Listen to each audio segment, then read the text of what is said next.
crec que no hi ha, per diverses raons, no hi ha prou consciència de quina és la situació.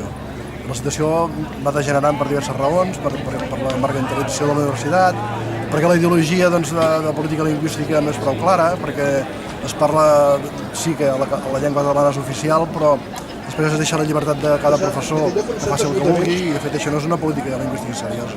Està molt bé que hi hagi queixes i que això porti a reformular la política lingüística universitària. Bé, no, això depèn, com totes les coses, depèn de nosaltres. Jo penso que en el cas nostre tenim l'avantatge, per dir-ho així d'alguna manera, que hi ha un cert consens en la importància de la llengua catalana a la universitat. El que passa que no es posen els mitjans per fer-ho. Per tant, crec que comptem amb un consens bastant generalitzat favorable i llavors s'ha de saber explotar això per avançar en aquest camp, no? Per garantir que tot l'alumne de llengua catalana pugui fer tot el seu currículum en català, per exemple, i que es facin les dues funcions que tenen la universitat de cara a la seva docència. D'una banda, la funció de formació de quadres per a una universitat determinada, que és la catalana, per on s'han de formar en català, per l'altra banda, l'intercanvi de coneixements. Per una cosa no ha de ser l'obstacle per l'altra, com passa amb la majoria de nacions lliures.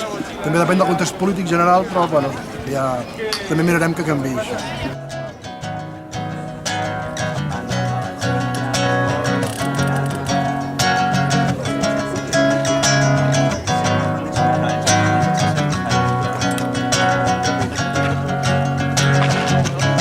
Vaig sortir del ventre de la meva mare l'abril del 1984.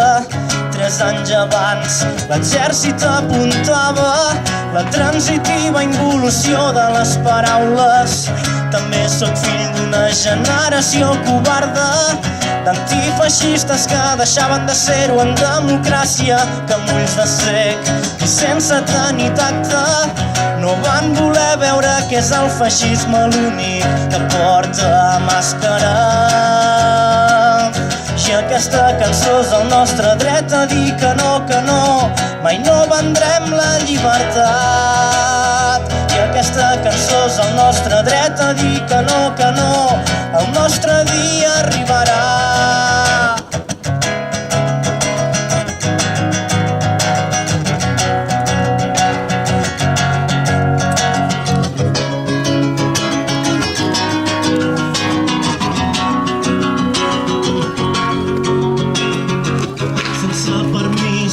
Jo tampoc soc classista, també diré que ens van deixar sense missatges i així hem crescut a prop del dubte amb nous llenguatges. Som el que som, part de la història sense pares.